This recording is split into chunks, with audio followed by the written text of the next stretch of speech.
Hey everyone, it's Rhonda here from Nelson Soapery. Today we're going to be making some cream donut soap cakes. So to get started, I've already in this bucket here, I have all my hard oils in here, as well as my lye, so that I'm doing the heat transfer method. So for my hard butters today, I'll tell you the recipe that I'm using. I always need to grab my paper because I forget, because I do change my recipe quite a bit. So today we're going to be using 150 grams of coconut oil, 150 grams of palm oil, of course that is certified palm, and 100 grams of shea butter, which is an unrefined beautiful shea butter. So we're going to be adding that in as well. And you can probably tell from the bucket how it looks quite liquidy here. This liquidy typed bucket here with the heat transfer method is nice and smooth, and I'm just making sure I'm getting any lumps or bumps out. There's only one tiny little bit left, and once that all gets ready, then we will put in, of course, our oils. So the oils I've already popped in a container here together. So these are the oils sitting in here. Today I'm changing my recipe up just a tiny bit. So I'm going to be doing 80 grams of castor oil, 400 grams of olive oil, and this is extra virgin olive oil, hence why you can see the tiny little sort of bit of green, the green kind of oily look in here that you can probably see. It's just a slight kind of green look as well. If you're wanting a white soap, definitely don't use the extra virgin, use a light oil, as that will make the oil base lighter than yellow, like it will sort of be a really sort of clear yellow if you use the light. And then of course I'm going to be adding in 100 grams of sweet almond oil, because that really does give a beautiful base to any soap recipe. So I really do love that. If I was doing a face oil a face soap bar, I would actually be changing out the sweet almond oil for apricot kernel, because it is a much lighter oil. Oils that are good in soap, you can use things like macadamia oil. That's really beautiful. Avocado oil is great. Jojoba oil is also good, but it is quite expensive, so a lot of people don't use that. You can use animal fats if you like. I don't use any animal fats because my target market just doesn't want that, and in Australia it's definitely harder to sell animal fat soaps. People just don't want it. We've gone down more of an avenue of vegan, because that's really what our customers are looking for. Even if they're not vegans, they just simply don't want animal fats in their soap. But I really think that's a personal soaping choice from every soaper, but it's just something I personally don't use. But have a test around with whatever you like and see how you go. But anyway, let's get started, and we'll start on this gorgeous soap. Let's go. Hey everyone, I'm back again. So before we get started on mixing the oils, I thought I would explain the mold that I'm using. So this is the mold I'm going to be using. It's a typical donut mold. You can get them off Amazon or lots of your soap suppliers. I've actually got these from Aussie Soap Supplies in Australia, and they're just stuck together because I have so many of them. So make sure you give them a spray with isopropyl or rubbing alcohol, just to make sure they're clean and nice and ready to go for your soap. Because if they're not clean, sometimes you can get a thing called DOS on them, and DOS doesn't just happen from not sanitizing properly, but there are a couple other reasons. But just to try and eliminate that, make sure you always sanitize your products as well, which I'll do before starting, because these have just been on my rack, so they do need to be cleaned a little bit prior to what we're doing now. And then of course you'll get all the oils ready. I'm choosing to use this beautiful blue today. So this is called Into the Blue, and it's from Sud off Australia. So this is the mica that I'm going to be using. So on the outside of the donuts we'll be doing this blue, and then on the inside I will be doing a purple typed color with some glazing in yellow later on. But for starters today we need to obviously make the main bit of the donut, and then tomorrow we will do the cream bit in the center. So that's what I'm using today. And I have a little sample from a company that I do a lot of work with, which is Pure Candle Supplies, and this is the one they've given me, which is Monkey Farts. I really hate the name, and that's why I don't use this product. I know it sounds really silly, but I just think, why would you put a name on there that just, to me, doesn't sound very nice for a soap? But anyway, it does smell delish. It smells like, sort of a punch fruit and lots of fruity sort of scents as well. It does have some vanilla in it, so you definitely don't mix this. If you don't want it to, you know, have any sort of color, then you wouldn't be using this scent. But this one is perfect for, you know, dark blues and purples and so on, and it will still come out gorgeous, and it will have that lovely scent in it as well. So they're the ones we're going to be using today. So let's start to blend up our oils, and we'll get going and start on our soap. So let's go. So like I said, I do have my bucket here, which I've totally mixed this up now. You can see here the consistency is, you know, like no lumps or bumps. It's nice and smooth, and it is the heat transfer method. So we will pop in our oils into here. So let's just pour them all into here. Make sure you scrape out any last little bits, which I will do here. And then we will get making this amazing soap. So we're going to blend up all the oils together. So in here you can see that, of course, I have my hard butters at the bottom, and then of course I have my liquids that I'm just popping in right now. So I'm just going to be using my Braun blender today, which is a bit stronger than normal. So I only usually, it has two different speeds, the high and the low, and I just use the low one, give it a few bouts. And I like to use a spatula or a spoon as well, and that way I'm kind of twirling it around the opposite way as it's blending. So I'm just going to be adding in now the mica that I'm using. This mica that I'm using is called Into the Blue. It's really beautiful, but it is not going to come out that beautiful blue, because remember that my mixture here does have a bit of a greeny look because of the oils that I'm using. Also, when you mix oils, sometimes they don't show the true color until they cure in a few days' time. So anyway, we'll get all this mixed up, and then we'll be on to the next step. So my oils and my mixture is totally ready now. So all I've done here is I do have my silicone molds here to pour into. I had to pour it into the jug because silly me didn't think about that. And all you're going to be doing is just pouring it straight into these silicone molds. I have pre-cleaned these with isopropyl as well, so that way they're nice and clean. And then all you're going to do is literally just pour it in, but once you've poured them in, you do need to tap it. That will release any air bubbles from the silicone molds. These ones are really, really easy to use as well, and the soap will just come out of them nice and easy, but I will leave them in here until tomorrow. And then of course I'll bring you back tomorrow to unload them so that you can see, and then that way we'll actually start doing the cream base that's going to sit in the middle of these cream donut molds, and they'll start to really come together. And we'll also put some glazing on the top just to make them really gorgeous. But I'm sure that you can agree or see my vision coming all together with it as well. And as I did say, sometimes blues and yellows, they morph into different colors, but they often show their true color once it's cured for a few days or even a week. So we'll leave this and we'll see exactly how it's going to come out, but I'm sure it's going to come out really beautiful. My fingers are crossed for an amazing soap donut with cream in the middle. So I'll come back tomorrow. Hey everyone, it's the next day and I am back. So I thought I'd just undo these. You can see that I've already undone a couple, but just to show you exactly how I'm going to undo these little donut molds, I'll just show you. So they're nice and easy. If you put sodium lactate, they will definitely come out much easier. And you can see how this bit, I've actually gone over it with soap. If you try and sort of not do that, it'll be much easier, because then it leaves that and you just need to literally take that off. And then that's it.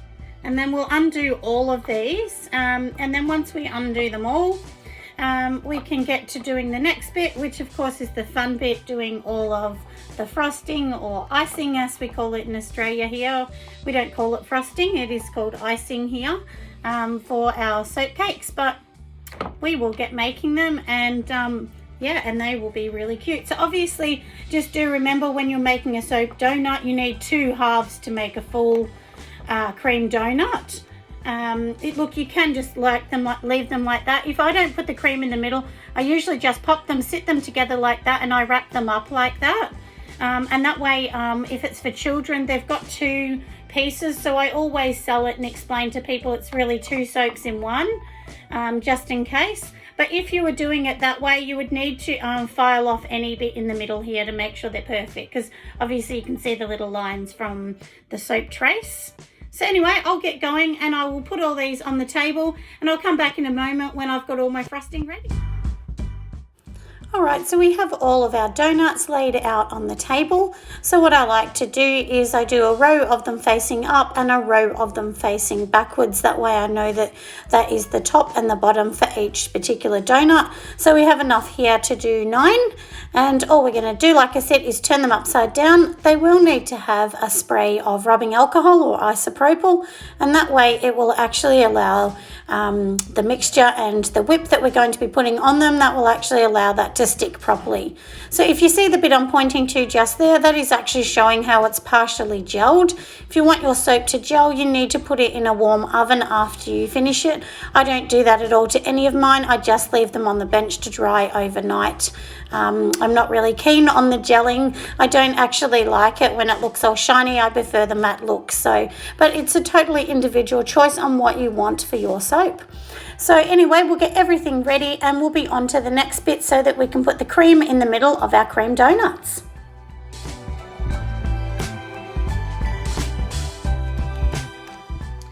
All right, so we're totally ready to go now. So I have left this another 10 minutes. And I can feel that he's definitely much better.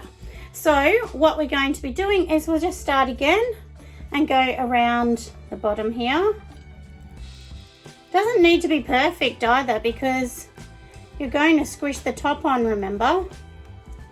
So I'm making a big mess, aren't I? Because I'm kind of going against the bench, which is a bit difficult. The other ones will look better, but that doesn't matter. So then all we're going to do, as we've done these ones here, just going to get the top and pop them on, and that's it. And so if you do more, it will actually look a little bit better, because it will kind of like squish out the sides. So, you know, for me, I like it to squish out the side a bit, and it definitely looks more like a donut that way. So I'm just going to pop these ones on. These ones you'll be able to see much better. So we'll just literally go around the outside. If you want, you can do 2 layers. If you do 2 layers, it will definitely make them more thick. So often I do 2, or I just kind of squish a bit more in them, because you want your customers to get something that looks so cool. And for me, eventually my goal is to have a shop on the bay, so people can come in and get these really sweet little cupcake things. Like, how cute do these look? I mean, I love them. They're so adorable. And we've got one left, because I did have an oddball. I think I had 9, not 8. And remember, this is a second batch. So I've already done like 1,000 grams roughly on the other one. So now we also need to keep extra, because I am going to put a dollop on the end in a moment, but we want to do the drizzling first, the drizzle, sorry. And then of course I do have these little soap pieces that I made in my last video. We'll be popping those on as well. So I'll show you what I'm doing now. So I just have my oil in here, which is apricot kernel oil. It's roughly about a tablespoon.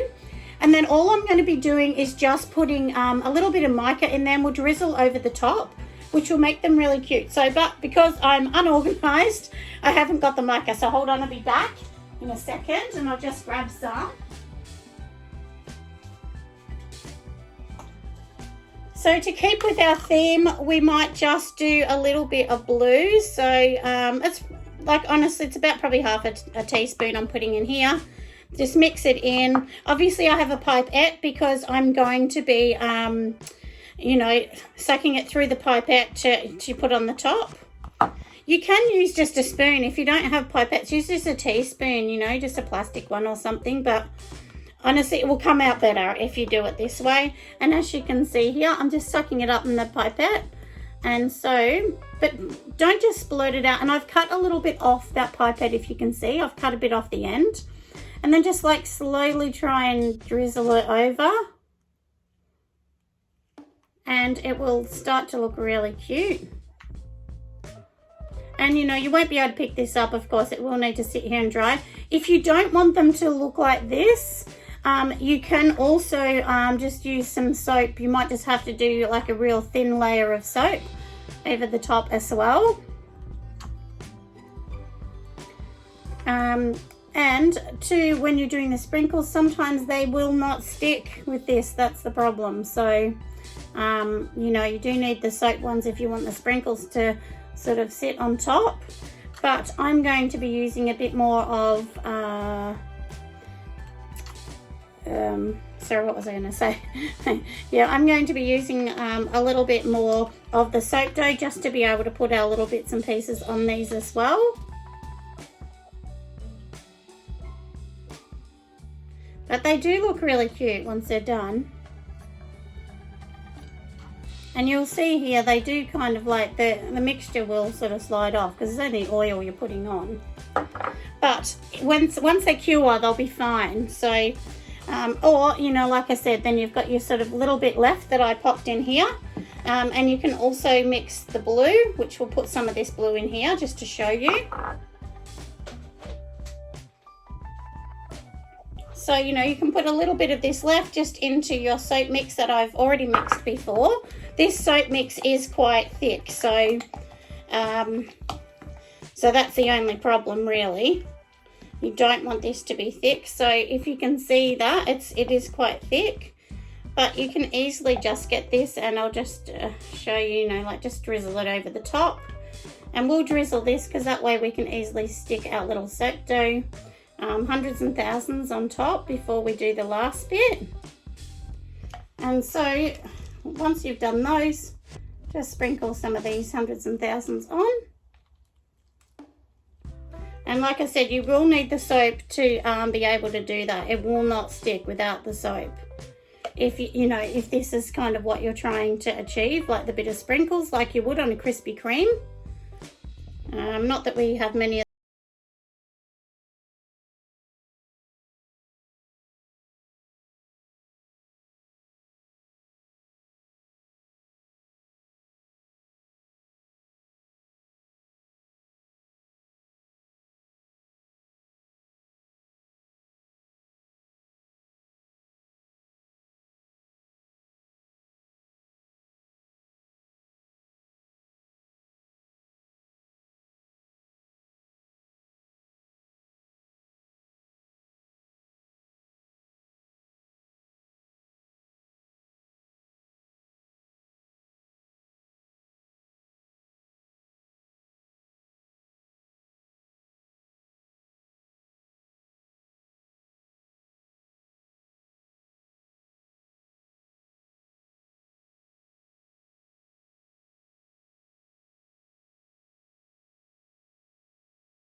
And then we will just squish them all in.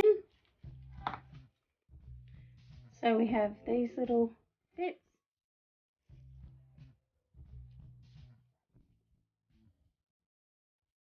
And I'm sure you can agree, look how cute these look.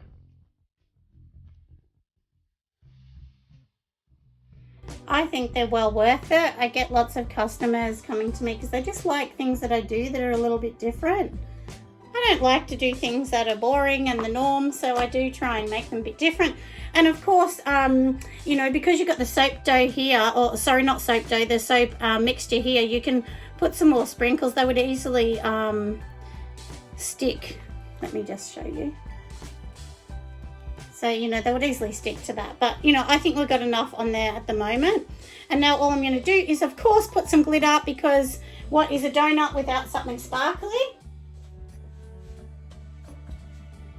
You can use a few different ones. This one is, I think it's called Snow Glitter that I got. I've had this for ages. I think I got it from Heirloom. Australia. So Heirloom I really love. They have some really great products. And of course, make sure you remember that every single time you make something in soap, it's really important to spray it with rubbing alcohol or isopropyl, because if you don't, it can actually get some frosting on it, which doesn't look very nice. So it actually sort of helps you. It won't stop everything, but 100% it will help not sort of have that issue. If you're looking for one of these little containers as well, it's just a pump. And you can get it from most of the suppliers. If you're in the US, I'm sure Brambleberry will have these. I'm in Australia, so we use companies like, you know, Aussie Candles, or we have like a soap company in Australia, like quite a few. Places like Sud Off, they're another soap company that I use quite a bit. There's also Aussie Soap Supplies, so there's quite a few anyway. I'll give you a few lists. I always list them in there where I get my things from. But hopefully you can see what I'm doing, and I will just give you one last look because now we have finished. And look how adorable that is. How cute is it? So, and like the little macaroons on top, that's just a mold that I've got. And you can do that. I think I got that from Aussie Candles originally, actually. But look how cute that is. All right, we're all done. Thank you everyone for listening. And I will put the shots at the end of them once I've cleaned up this messy bench, because look how crazy it looks. But most of you that watch me know, or if you don't know, my bench out here, I'm in my studio where I film most of my things from. And there's no kitchen or anything in here for cooking inside. This is only a soap kitchen, so only soap gets made here, so it's fine to be on the counter. If you're doing it inside in your kitchen, definitely put down some grease-proof paper or something on your bench, because you don't want to be eating or putting food on where soap has been, especially raw soap. All right, thanks so much everyone. I'll see you next time, and I will pop this video up tomorrow, which will be Wednesday this week. This will be my midweek. And then on Saturday, I have a bit of a treat for you. I will be bringing a really beautiful face oil video, so to show you how I do that and package them all up. Anyway, see you then.